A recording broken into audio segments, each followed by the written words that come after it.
Nanjala had been with Musa for 6 years. She stood by him when he had nothing. No job, no direction, just dreams and struggle. She believed in him, prayed for him, and even helped him build back his confidence when life knocked him down. So when news came about his cousin's big wedding in Dandora Hills, she smiled, thinking, finally, we get to celebrate something together. But when the invitation arrived, her name wasn't on it. She checked again. Nothing. Only family, they said. Her heart sank. Only family? After everything? After 6 years of being by his side, through the sleepless nights and the empty pockets, she wasn't seen as family? She asked Musa gently, trying to hide the lump in her throat. He shrugged and said, "It's not that serious, babe. It's just how they planned it." But it was serious to her. It felt like she was invisible, like all the sacrifices she made didn't count. She had been there in the shadows, loving him loudly and supporting him quietly. But now, when the lights were bright and the cameras were flashing, she was nowhere to be seen. And for the first time she wondered if love had made her blind. Nanjala had never been more excited to dress up. She wore her favorite hand-woven Ankara dress, the one she spent weeks sewing herself, with gold beads braided into her hair, shining like little stars. She looked beautiful, elegant, confident. She thought, maybe today they'll finally see me. Maybe today they'll respect me. As she arrived at the grand wedding venue in Dandora Hills, she held her head high, clutching her small handbag close. But when she reached the entrance and looked at the seating chart, her name wasn't there. Not under family. Not under friends. Not anywhere. She tried again, moving her finger slowly down the list, hoping she had missed something. That's when an usher, looking her up and down, asked casually, "Are you here to serve drinks or something?" The words hit her like a slap. She froze, trying to smile through the sting. Her heart cracked quietly, right there on the white carpet lined with petals. She turned to look at Musa, her man, the one she had stood by for 6 long years. He was standing just a few feet away, laughing with his cousins, dressed sharp in a new suit she had helped pay for. She caught his eye. He saw the usher. He heard the question. But he said nothing. Not a word. Not even a glance of support. Just silence. That silence was louder than any insult. Said everything. In that moment, surrounded by flowers, lights, and people celebrating love, Nanjala felt completely alone. She wasn't seen as a guest. She wasn't seen as family. She wasn't even seen as someone who belonged. All she had done for Musa, the sacrifices, the support, the loyalty, none of it seemed to matter. She sat on an empty bench at the corner, watching others take their seats. No name card. No place. And for the first time, she wondered if she had spent 6 years stitching a future for a man who would never make space for her in his world. The music changed and everyone stood up. The bride was walking in, dressed in lace, diamonds sparkling under the lights, all eyes on her. Nanjala stood too, trying to keep her posture straight, even though her heart felt heavier than ever. She clapped politely, even smiled a little just to blend in. But as she leaned slightly to the side, she heard something that made her entire body go cold. Behind her, Musa's aunt whispered with a sneer, "Let's just pray he doesn't marry that village tailor. What does she even bring to the table?" The women around her giggled. Loud enough to hurt, quiet enough to be cruel. Nanjala froze. Her hands started shaking. She clenched her fingers to stop them. Her throat burned, but she swallowed it down. She didn't turn around. She didn't speak. She just stood there with a small smile on her lips, the kind of smile that hides 1,000 buried emotions. Anger, sadness, disappointment, pain. It wasn't the first time she had heard them call her a village tailor. As if her work was something to be ashamed of. As if stitching dresses, fixing hems, and working day and night to build something of her own wasn't worthy of respect. What made it worse was that Musa was right there, not far away, laughing with his uncles. He had heard the comment too. Nanjala saw him glance back when his aunt said it. But again he said nothing. No defense. No correction. No, that's the woman I love.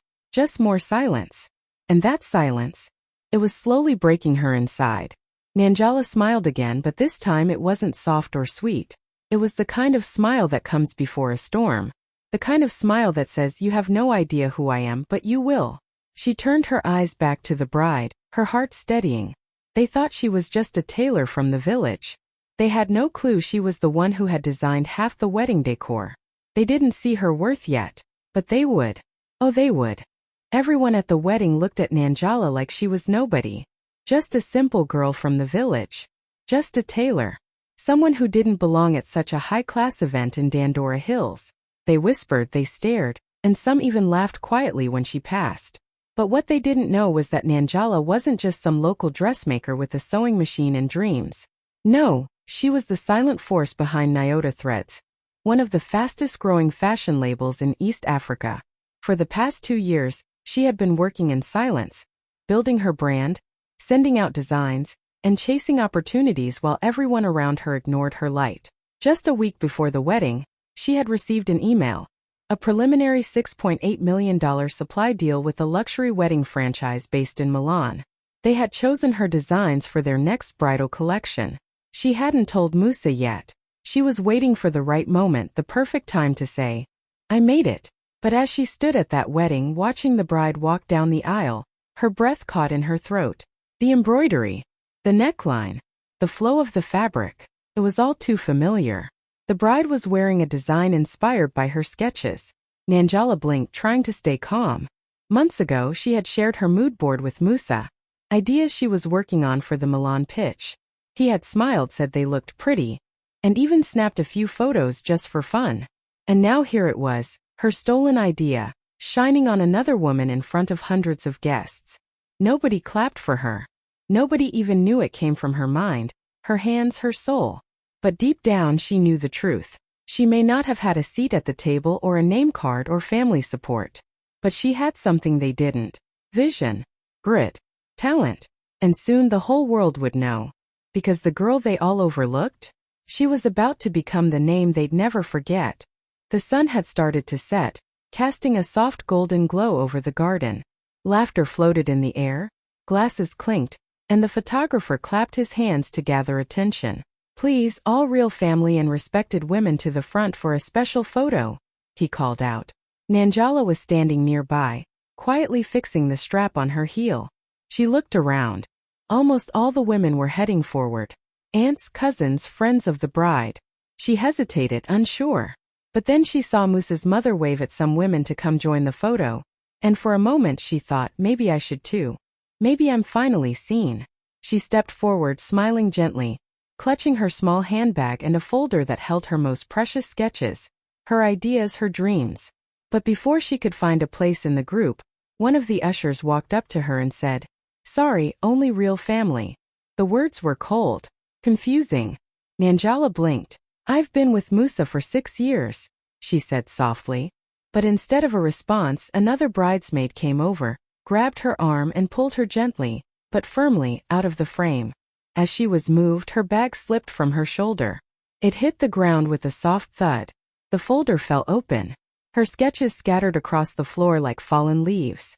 Beautiful designs, carefully drawn, full of passion and detail. Before she could bend down to pick them up, one of the bridesmaids stepped on them. Not by accident. On purpose. Their eyes met, and the smirk on her face said everything. Nanjala bent down slowly, hands trembling, heart pounding. People walked around her like she wasn't even there. Not one person helped. Not even Musa. He stood across the lawn watching, pretending not to notice. That moment broke something inside her. Not because of the sketches, not even because of the public shame, but because the man she loved let her be humiliated. Again. And in that quiet heartbreak, surrounded by camera flashes and fake smiles, Nanjala realized. She was. The night had dragged on longer than Nanjala expected. The lights, the dancing, the speeches, all of it felt like a blur. But inside she was holding so much pain. The whispers, the stares, being pushed out of a photo like she didn't belong. It was too much to keep buried. So after the music softened and the crowd began to thin out, she found a quiet moment with Musa near the parking lot, under the soft yellow lights. She looked at him, eyes filled with emotion, and said quietly, "Can we talk?" He sighed, already annoyed. "Now? What's wrong?" She tried to stay calm. "Musa, I was humiliated today. Your aunt called me a village tailor. They removed me from a photo like I was nobody. One of the bridesmaids stepped on my sketches. And you just stood there and said nothing." He rolled his eyes. "Nanjala, please. This was not the time or place for your emotions. You always do this. You always make everything about you. She blinked stunned. Her chest tightened. Make everything about me, she whispered. I stood by you for 6 years. I've loved you through your lowest. I came here thinking maybe, just maybe, I'd finally be treated like I matter. Musa looked at her cold and tired. You're not my wife yet. That one word, yet, hit harder than anything else. It wasn't just about being unmarried. It was about being treated like she was temporary. Like she was still on trial after all these years. Like everything she had done still wasn't enough. Nanjala stepped back, the lump in her throat rising. She nodded slowly, biting the inside of her cheek to stop the tears. She didn't want to cry in front of him. Not anymore. Not again. Thank you, she whispered, almost to herself. She turned and walked away into the night, heels clicking softly on the pavement. And in that moment, something inside her began to shift, because love should never feel like begging for a place at the table you helped build. Nanjala sat quietly on a wooden bench near the edge of the wedding garden, her hands still trembling from everything that had happened. Her heart felt heavy, her eyes tired. People were laughing, dancing, celebrating under fairy lights, but she felt like a ghost in the crowd. The same people who had whispered about her, pushed her aside, stepped on her dreams. They were now smiling and sipping champagne in a hall she had helped design. The drapes, the color themes, even the bride's dress, they had all come from her ideas. But no one knew. No one cared. Then her phone buzzed. She almost didn't check it, thinking it was another useless notification. But when she glanced at the screen, her heart skipped. It was an international number. She picked it up quietly. Hello? Miss Nanjala, the voice said politely. This is Elena from Milan Bridal Group. We just need your final approval on the fabric list, so we can move forward with the contract. Congratulations again. Your designs are stunning. Nanjala froze. For a moment, the world around her faded. She looked up slowly, her eyes scanning the wedding crowd. The laughter. The lights. The bride twirling in a dress inspired by her stolen sketch. The people who had laughed at her had no idea who they were mocking. She closed her eyes, drew a slow breath and whispered, Thank you, Elena. I'll send final notes tonight. As she hung up, a quiet smile formed on her face. Not of joy but of power. She was sitting there unwanted and unseen, yet on the brink of something massive. They thought she was a nobody, a poor tailor, an outsider. But she was the one getting calls from Milan. And while they danced in her silence, she was quietly holding the kind of success they would never see coming. Her tears dried up in that moment. Not because the pain disappeared, but because purpose had walked in and reminded her exactly who she was. Nanjala sat on the bench trying to stay calm. Her phone buzzed again, but this time she didn't look at it. She was staring at the bride. Not in jealousy but in shock. The closer she looked, the clearer it became. The embroidery on the bride's dress. It wasn't just familiar. It was hers. The pattern, the unique stitching, the tiny star shapes hidden in the lace. It was the exact same design she had created months ago for her Milan pitch. A design she had drawn with her own hands, staying up late at night, sketching by candlelight when the power went out. She had poured her soul into that pattern. She remembered the moment clearly. The day Musa saw her mood board and said, This is nice, babe. Let me snap a photo just for fun. She had trusted him. She thought he was proud of her work. But now, watching his cousin's bride twirl under the lights in a dress made from her stolen vision, everything inside her collapsed. Her breath caught. She blinked hard. Was this really happening? And then it hit her, the Milan deal, the one she had nurtured for 18 months, the one she was just about to finalize, had been copied, passed on, handed over to someone else. Not just someone. His cousin's company. The same cousin getting married. The same family that had humiliated her all day. She felt sick. Musa knew. He had to know. He had seen the sketches. He had heard her practicing the pitch. He had watched her pour everything into that dream. And still he had said nothing. He had let them take it. Let them laugh at her while profiting from her creativity. Tears welled in her eyes, but she didn't let them fall. Not anymore. She stood up slowly, clutching her bag, her dignity, and what was left of her broken heart. That was the moment everything changed, because Nanjala wasn't just sad anymore. She was awake. And now she was done being silent. Nanjala stood at the edge of the celebration, her heart pounding, her mind racing. The music played on, people laughed, glasses clinked, but none of it reached her anymore. Her world had gone quiet. Too quiet. After everything, the whispers, the shame, the dress, the stolen design, she had nothing left to give. But strangely, she wasn't angry. She wasn't even sad anymore. She felt calm, clear, ready. She didn't scream. She didn't cry. She didn't cause a scene. No drama. No shouting. Just a quiet decision. She picked up her bag from the bench, straightened her dress, and began walking away. Step by step. Past the lights, the flowers, and the people who didn't even notice her leaving. Not one person called her name. Not even Musa. He was too busy laughing with his cousins, as if he hadn't just watched the woman who loved him be broken in front of everyone.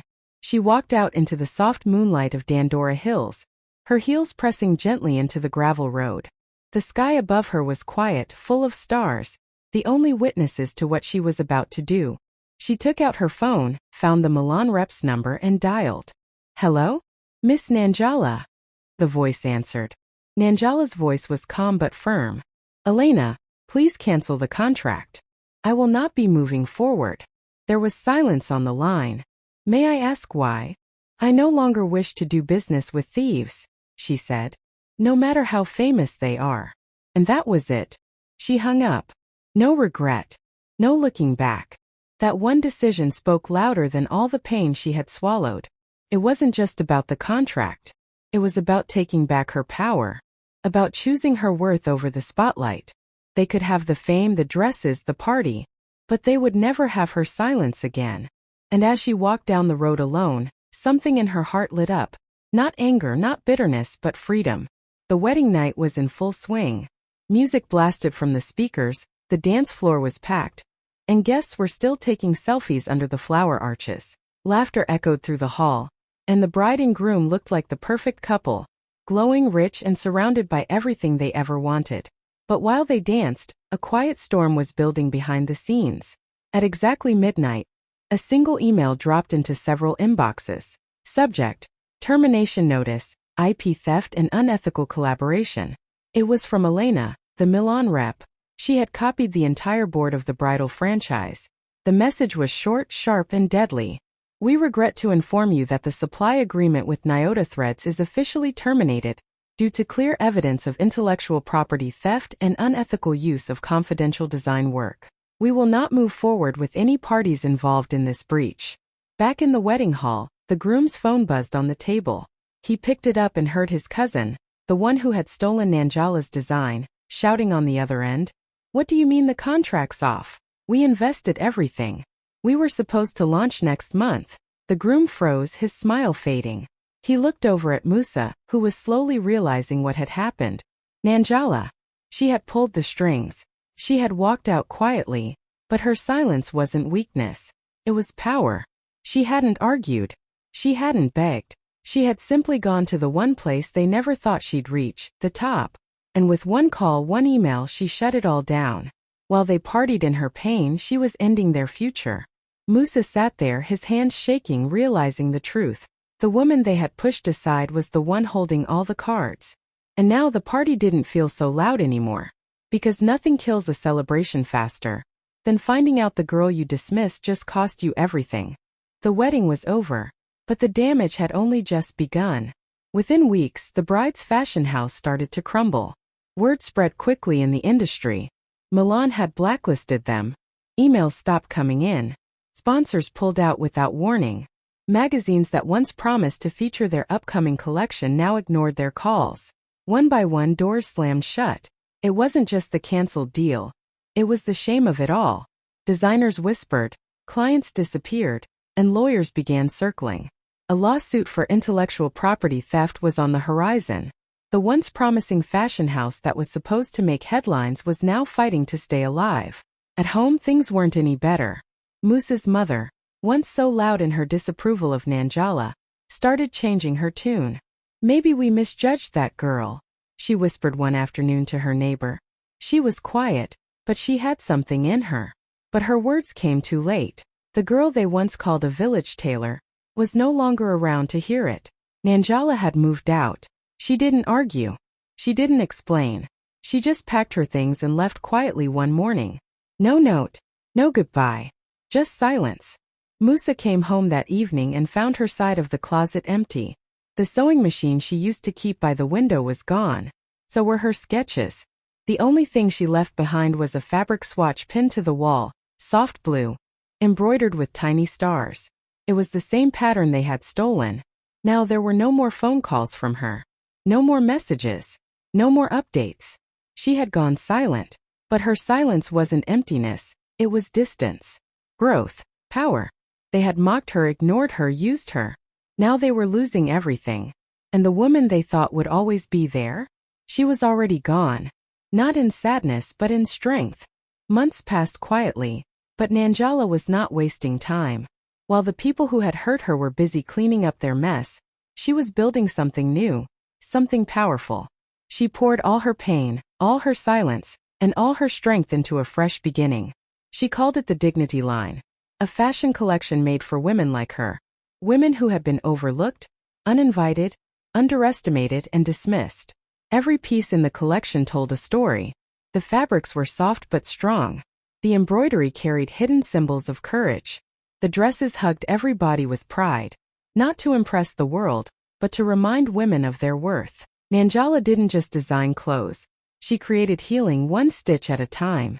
When she finally launched the line online, she wasn't sure what to expect. But within hours, her inbox flooded. Orders came in from Nairobi, Kigali, Lagos, Accra, and even London and Dubai.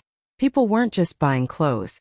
They were buying the message, the feeling, the dignity. Fashion magazines picked it up almost instantly. One called her the Silent Phoenix. Another wrote, "She turned her shame into a crown." By the end of the week, her collection had sold out completely. In less than 7 days, covers followed. Interviews, TV appearances. Her face was everywhere. Not because she shouted for attention, but because her work spoke louder than anything she could say. Back in Dandora Hills, the same people who once laughed at her now sat quietly as her name was mentioned on the radio. Musa's aunt was seen shaking her head, whispering, "That girl is blessed." But Nanjala wasn't listening. She was in her new studio, light pouring in through wide windows, the hum of sewing machines around her, and a team of young girls she had hired from her village, now learning to create with pride. She had lost everything that didn't value her, and in return she found herself. With fabric and faith, Nanjala had stitched her dignity back together. The cameras were rolling, the studio lights bright, and the host leaned forward with a gentle tone. "Musa," she asked softly, "if you could speak to her now, what would you say?" Musa shifted in his seat, his eyes glassy, his voice shaky. "I lost the woman who stood by me for 6 years," he said, swallowing hard. "For what? Family pride? Approval from people who never really cared about me?" He paused, looked down, and added, "She believed in me when I didn't believe in myself. She gave everything. And I gave her nothing back." The audience sat in silence. His words cut through the air like glass. It was clear he had carried the guilt for months. "I didn't defend her. I let them laugh at her. I let them push her aside like she was nobody. But she was everything," he said, his voice breaking. "I wish I could say sorry. I wish she could hear me." But Nanjala wasn't watching. She was thousands of miles away, standing behind the stage at one of the biggest fashion events in the world, Paris Fashion Week. Her team was fixing the final details on the models, smoothing dresses from the Dignity line, adjusting accessories, checking every stitch. She was calm, focused, and glowing in a black silk outfit she had designed herself. She didn't need to hear his apology, not because it didn't matter, but because it no longer held power over her. Her healing didn't come from his regret. It came from everything she had built after him, from the women she had uplifted, from the girl inside her who refused to stay silent. The audience clapped for Musa's honesty, but the moment passed.